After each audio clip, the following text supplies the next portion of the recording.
Here we are at the start of another preview season, and the topic is Assassin's Creed. Let's check out what Wizards has had to show off for this next set in the Universes Beyond line. Of course, we know the release date is going to be on July 5th. It doesn't appear to be a pre release on this set since it's not able to be played in the limited formats and no draft or sealed, so it's just going to come out everywhere all at once. The first reveal is Edward Kenway, shown in a regular treatment for the set as well as the Memory Corridor treatment. He is a treasure token generator and lets you play your opponent's cards if you get in for player damage with a vehicle. Edward himself is a pirate within the Assassin's Creed universe, and his treasure generation and stealing cards is meant to evoke that pirate nature. The Memory Corridor treatment is intended to make the player feel like they are loading into the game in the way that the Animus in Assassin's Creed functions on loading you into the past. Ratanageton, or Connor, is shown in 3 different versions, now including a foil etch frame. I kind of cut the foil etch frame out of a lot of these screenshots. I don't particularly care for it, so sorry about that. The character himself is named from the real-life Mohawk tribe, where they only ever assign a name to someone once, so this is the only Ratanageton there will ever be, even in the real world. The card has hexproof as long as it hasn't been dealt damage and can't be blocked. When he does damage to a player, he makes assassin tokens and returns equipment from your graveyard and attached to the new token. Bayek of Siwa is our third assassin today, a character who led a revolution of how Assassin's Creed was built and delivered the Egyptian storyline. He's a beefy double striker and provides other historic creatures double strike on your turn. He's also able to be played disguised. Bayek story-wise is a character who begins in conflict and it leads to the structure of all the assassins, whereas many of the other characters we meet in peacetime and then they develop into assassins.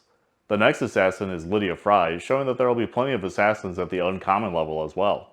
Slotting in as black or blue, she can't be blocked by creatures power 3 or greater, and then at your end step you surveil X, where X is the number of tapped assassins you control.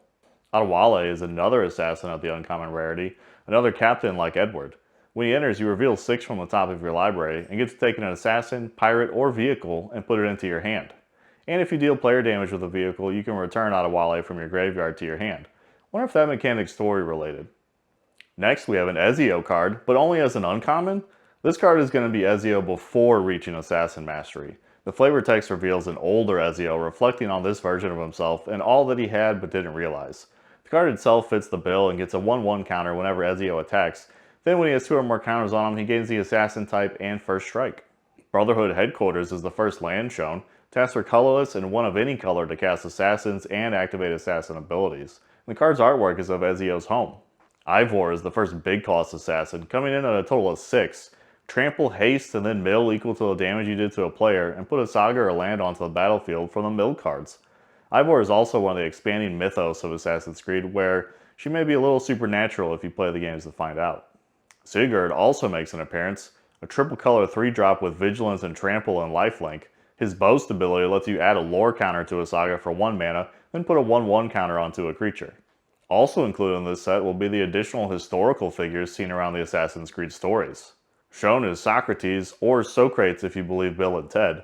There's also a foil etch version as well as this serialized version of the card, and also serialized versions of all the historical figures. These will also be printed in Greek. Socrates can tap to prevent damage from target creature to a player, but then that creature's owner draws half that damage in cards. A very interesting but on point mechanic, I think. After the detour to historical cards, briefly we start to see another type of character from Assassin's Creed, the antagonist. Haytham Kenway is shown with just flat out protection from assassins. Too bad this set isn't draftable, that'd be a bomb for me. He also gives that protection to other knights as well as +2/+2, and he exiles target creature and opponent controls when he enters. Templar Knight is going to be the new relentless creature for white.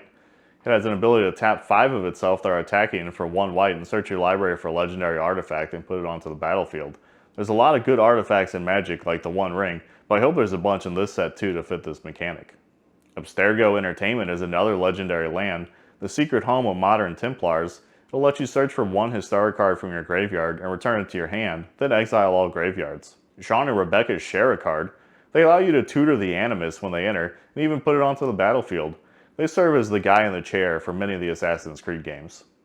And the Animus is the next card shown here, allowing you to exile legendary creatures from your graveyard, then transform your legendaries on the battlefield into them until end of turn. The Animus itself is a machine created to allow the protagonist of Assassin's Creed to travel back to different eras and experience the memories of previous assassins. The Layla Hassan card features an ability to restore historics from the graveyard to hand, when she enters, and when she or other assassins you control deal combat damage to a player. Layla is the backbone of the present-day Assassin's Creed characters and brokers the relationships for new characters as they are introduced to the series. She is also able to experience memories without being an ancestor of the assassins, which leads to some very unique experiences for her character in the game. The first piece of Eden revealed is Caduceus' Staff of Hermes, a large piece of equipment that grants lifelink, and if you have 30 life or greater, grants +5/+5 and indestructible. These pieces of Eden are the crux of the conflict between the Assassins and the Templars, each group disagreeing on how the powerful artifacts should be used. The Apple of Eden pops up next, taps with a cost of 4 life and lets you look at your opponent's hand, then exile the hand face down and you may play them this turn. If you play one of them, its owner draws a card at the beginning of the next end step. The cards return to their owner's hand. That one may end up being too complicated for me to play with. I can't even read that whole sentence, so. Sword of Light and Shadow, as well as the Sword of Feast and Famine, make their return as reprints in this set. The goal is to return some of the more exciting equipment cards to pick existing equipment that match well with some of the weapons inside of Assassin's Creed. There will also be a scene made up of multiple cards as seen here in the Rome Vista. Multiple lands along with the Ezio card looking out from the representation of using one of the fast travel points within the game and arriving to see the view from one of the tallest points in a location. Of course, included in the reprints is Murder. It's been in a few recent sets, but not sure how you would make an assassin set without one. Next is the enchantment Conspiracy, allowing all your creatures to have an additional chosen type, including ones you own outside of the battlefield. Sounds like a good way to ensure everything has an assassin synergy. Or maybe a knight synergy. Eagle Vision shows off part of the targeting system within the game, allowing you to make your kills. There's a mechanic here called free running, where you can cast a spell for the free running cost if you have dealt damage to a player with an assassin or your commander. And it draws 3 cards, which sounds pretty good if you get it off for 2 mana. Another free running card is Petty Larceny, showing off an in-game mechanic where if you need to, you can do a little stealing, and the card itself steals 2 cards from your opponent to play for yourself. Become Anonymous lets you take 2 non-token creatures in play and the top 2 cards of your deck and cloak all 4 of them, hiding your current creatures among the newcomers. There will also be sagas that tell a part of the Assassin's Creed story. Origin of the Hidden Ones comes in with a strike, then makes 2 more assassins, and then you get to make as many assassins as you attack with. A starter set will be available with Ezio and Ivor as the face cards. A number of story flavor cards will be a part of these decks as well. Also available will be the Beyond boosters, a bundle, and collector boosters. Looks like there's a 4-pack on collector boosters. I'll have to find out for sure how many there are, but 4 is a little skeet if you ask me. There will be 2 Secret Lair bundles available as well. First up is the Da Vinci's Designs bundle, and a foil set of this costs $40 and a non-foil at $30. Lethal Legends takes current Magic cards and turns them into their Assassin's Creed counterparts. No pricing was announced for this set. And wow, that was a lot of cards to go through. I hope you saw something to get you amped up for Assassin's Creed. Let me know in the comments which assassin you're looking forward to most, and let me know which product I should open for this set. I'm not sure if I want to go collector boosters or beyond boosters yet. Thanks for watching. Take care.